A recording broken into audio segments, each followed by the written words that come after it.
اعوذ باللہ من الشیطان اللعین الرجیم بسم اللہ الرحمن الرحیم الحمد لأہلہ والصلاة علی اہلہا۔ اما بعد، ماہ شعبان المعظم، ماہ شعبان المکرم، ماہ مبارک صلی اللہ علیہ وآلہ وسلم، آخری عشرے کی راتوں میں عبادت کا بیان اور فضائل ماہ مبارک شعبان۔ نہ زبان میں اتنی طاقت کے مکمل فضائل بیان کر سکے اور نہ ہی علم میں اتنی صلاحیت کہ تمام تر اعمال کے بیان کا احاطہ کر سکے۔ اپنی کوتاہیوں کے اقرار کے ساتھ خدا کی بارگاہ میں دست بدعا کہ خدا ہم سب کو ماہ شعبان کے فضائل کو سمجھنے اور اعمال کے انجام دہی کی توفیق مرحمت فرمائے۔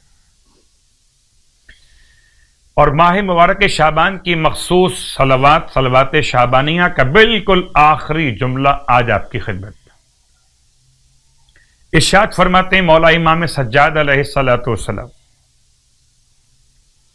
کہ پروردگار تو اس طرح سے مجھ سے راضی ہو کر ملاقات کرنا، میرے گناہوں کی پردہ پوشی فرما لینا کہ مجھ پر تو نے اپنی رحمت کو اور اپنی رضا کو واجب کر لیا ہو۔ وَأَنزَلْتَنِي دار القرار، اور تو مجھے ایسے گھر میں پہنچانا جو اطمینان اور سکون کا گھر ہو۔ وَمَحَلَّ الْأَخْيَارِ، اور نیک افراد کے رہنے کی جگہ ہو جہاں مجھے پہنچانا۔ ماہ مبارک شعبان کے آج کی رات کی نماز کا بیان، 8 رکعت نماز۔ سرکار ختم یہ مرتبہ صلی اللہ علیہ وآلہ ارشاد فرماتے ہیں کہ 21ویں شب ماہ شعبان 8 رکعت نماز پڑھی جائے، کہ جو شخص بھی 8 رکعت نماز پڑھے 2 رکعت کر کے، اس طرح سے کہ ہر رکعت میں الحمد کے بعد سورہ اخلاص، فلق اور ناس، یہ 3 سورے 4 قل میں سے، ان میں سے ہر ایک کو ایک مرتبہ پڑھے، بس یعنی 8 رکعت نماز پڑھنی ہے، 2 رکعت کر کے پڑھنی ہے۔ نماز کی نیت 21ویں ماہ شعبان کی شب کی نماز 2 رکعت، پھر 2 رکعت، تو یہ 8 رکعت نماز قربتاً الی اللہ۔ ہر رکعت میں الحمد کے بعد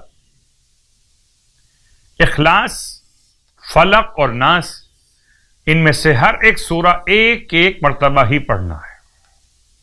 خداوند عالم اس کے ثواب میں عطا فرمائے گا کہ جتنے آسمان کے ستارے ہیں، اللہ اکبر، کتنے ستارے ہیں آسمان کے، گنتی نہیں معلوم، ایک اندازہ کہ بے شمار ستارے، اتنی تعداد میں نیکیاں لکھے گا اس نماز گزار کے لیے، اور اتنی ہی تعداد میں اس کے درجات بلند کرے گا، اور اتنی ہی تعداد میں اس کی برائیوں کو مٹائے گا۔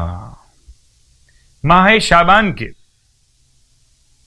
روزوں کا بیان، اللہ کے حبیب صلی اللہ علیہ وآلہ وسلم ارشاد فرماتے ہیں کہ جو شخص ماہ مبارک شعبان کے 21 روزے رکھ لے، فرشتے اسے خوش آمدید کہیں گے اور اپنے پر اس کے جسم پر ملیں گے۔ سبحان اللہ۔ خدا ہم سب کو ماہ مبارک شعبان کے صیام اور قیام کی توفیق عطا فرمائے۔ الہی